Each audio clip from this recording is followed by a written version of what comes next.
गांव के किनारे एक छोटा सा घर था। मिट्टी की दीवारें, आंगन में नीम का पेड़ और दरवाजे पर तुलसी का चौरा। उसी घर में रहती थी सिया, एक सीधी सादी मगर बेहद तेज और आत्मसम्मान से भरी लड़की। सिया बचपन से ही पढ़ाई में बहुत तेज थी। उसके पिता रामप्रसाद एक स्कूल में चपरासी थे और माँ सावित्री घर संभालती थी। घर की हालत बहुत अच्छी नहीं थी, लेकिन माँ बाप ने कभी सिया की पढ़ाई में कमी नहीं आने दी। वे कहते थे, बेटी पढ़ेगी तो घर ही नहीं, समाज भी रोशन होगा। सिया का सपना था कुछ बड़ा करना। वो अक्सर कहती, बाबा, मैं बड़ी होकर अफसर बनूंगी, आपको किसी के सामने झुकने नहीं दूंगी। रामप्रसाद मुस्कुराकर कहते, बेटी, तेरे सपनों के लिए मेरी पूरी जिंदगी हाजिर है। सिया ने स्कूल में हमेशा पहला स्थान हासिल किया। कॉलेज में भी उसने गोल्ड मेडल जीता। गांव में लोग उसकी तारीफ करते नहीं थकते थे। लेकिन जैसे ही सिया की उम्र 23 साल हुई, समाज की नजरें बदलने लगी। अब लड़की बड़ी हो गई है, शादी कर दो। ज्यादा पढ़ाई करवा कर क्या करोगे? इतनी पढ़ाई कर ली, अब घर बसाना चाहिए। रामप्रसाद और सावित्री पर दबाव बढ़ने लगा। वे जानते थे कि सिया का सपना बड़ा है, लेकिन समाज की बातें उन्हें कमजोर कर देती थीं। एक दिन रिश्ता आया। लड़का शहर में नौकरी करता था। परिवार पढ़ा लिखा और सभ्य बताया गया। घर में खुशी की लहर दौड़ गई। सिया चुप थी। उसने अपने माता पिता की खुशी देखी और सोचा, शायद यही सही समय है। घर में शादी की तैयारियां शुरू हो गई। रामप्रसाद ने अपनी सारी जमा पूंजी निकाल ली। थोड़ा कर्ज भी लिया। माँ ने अपने गहने तक बेच दिए। लेकिन शादी से 2 हफ्ते पहले लड़के वालों की असली सोच सामने आ गई। फोन आया, देखिए, हमारे लड़के की नौकरी बहुत अच्छी है। बारात की इज्जत के लिए 1 कार और 10 लाख रुपए देने होंगे, नहीं तो समाज में हमारी नाक कट जाएगी। रामप्रसाद के हाथ कांप गए। भाई साहब, हम तो पहले ही अपनी हैसियत से ज्यादा कर रहे हैं। इतनी बड़ी रकम कैसे देंगे? उधर से जवाब आया, तो फिर शादी के बारे में सोच लीजिए। घर में सन्नाटा छा गया।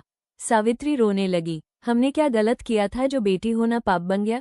रामप्रसाद ने दीवार से सिर टिका लिया। मेरी हैसियत इतनी नहीं कि बेटी की शादी इज्जत से कर सकूं। सिया सब सुन रही थी। उसकी आंखों में आंसू थे, मगर चेहरा शांत था। वो अपने पिता के पास आई और बोली, बाबा, क्या मैं कोई बोझ हूं? रामप्रसाद चौंक गए। ऐसा क्यों कहती है, बेटी? सिया ने दृढ़ आवाज में कहा, अगर मेरी शादी के लिए आपको कर्ज लेना पड़े, अपमान सहना पड़े, तो ऐसी शादी मुझे मंजूर नहीं। सावित्री बोली, लेकिन समाज क्या कहेगा? सिया ने जवाब दिया, समाज मेरे साथ जिंदगी नहीं बिताएगा, माँ। और जो रिश्ता दहेज पर टिका हो, वो कभी सम्मान नहीं दे सकता। शादी के दिन से पहले ही सिया ने साफ इनकार कर दिया। उसने लड़के वालों से कहा, मैं दहेज के नाम पर बिकने वाली लड़की नहीं हूँ। अगर आपको कार और पैसे चाहिए तो किसी और से शादी कर लीजिए। मुझे ऐसा घर नहीं चाहिए जहां मेरी कीमत पैसों में लगाई जाए। लड़के वाले नाराज होकर रिश्ता तोड़ गए। गांव में बातें होने लगी, लड़की में जरूर कोई कमी होगी, इतनी पढ़ाई कर ली, इसलिए सर चढ़ गई है, अब कौन करेगा इससे शादी? रामप्रसाद टूट चुके थे, लेकिन सिया नहीं टूटी। उसने अपने पिता का हाथ पकड़कर कहा, बाबा, आज आपने सिर झुकाया नहीं।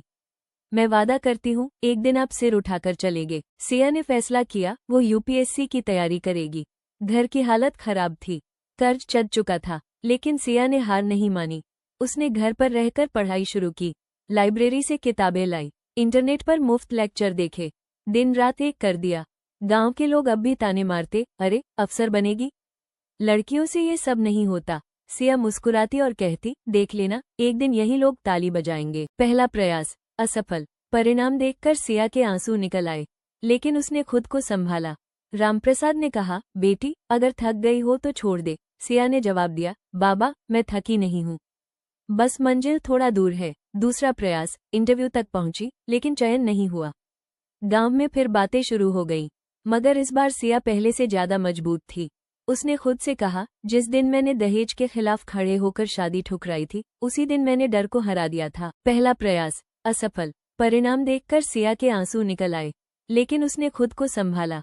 रामप्रसाद ने कहा, बेटी, अगर थक गई हो तो छोड़ दे। सिया ने जवाब दिया, बाबा, मैं थकी नहीं हूँ, बस मंजिल थोड़ा दूर है। दूसरा प्रयास, इंटरव्यू तक पहुंची, लेकिन चयन नहीं हुआ। गांव में फिर बातें शुरू हो गईं, मगर इस बार सिया पहले से ज्यादा मजबूत थी। उसने खुद से कहा, जिस दिन मैंने दहेज के खिलाफ खड़े होकर शादी ठुकराई थी, उसी दिन मैंने डर को हरा दिया था। तीसरे प्रयास में परिणाम आया। सूची में नाम था, सिया रामप्रसाद, इप्स। घर में खुशी का ठिकाना नहीं रहा। सावित्री रो पड़ी। रामप्रसाद ने आसमान की तरफ देखा और कहा, भगवान, आज मेरी बेटी ने मेरी इज्जत लौटा दी। गांव में वही लोग मिठाई लेकर आए जो पहले ताने मारते थे।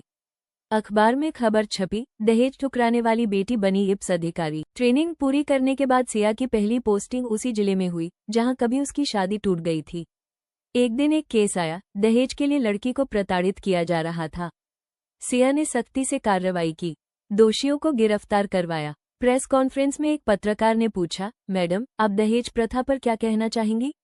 सिया ने दृढ़ स्वर में कहा, दहेज कोई परंपरा नहीं, एक अपराध है। जब तक बेटियां खुद अपने सम्मान के लिए खड़ी नहीं होंगी, ये प्रथा खत्म नहीं होगी। मैं हर उस लड़की से कहना चाहती हूँ, खुद को कम मत समझो। तुम किसी की जिम्मेदारी नहीं, अपनी पहचान हो। कुछ समय बाद वही लड़का और उसका परिवार, जो दहेज मांगकर रिश्ता तोड़ गए थे, एक कार्यक्रम में सिया के सामने आए। उनकी नजरें झुकी हुई थीं। लड़के की मां बोली, हमें माफ कर दीजिए, हमने गलती की थी। सिया मुस्कुराई और बोली, गलती नहीं, सोच गलत थी। उम्मीद है अब आप किसी और बेटी से दहेज नहीं मांगेंगे। वे चुप रहे। रामप्रसाद अब जब भी बाजार जाते, लोग सम्मान से कहते, ये अब सिया के पिता हैं। सावित्री की आंखों में गर्व चमकता।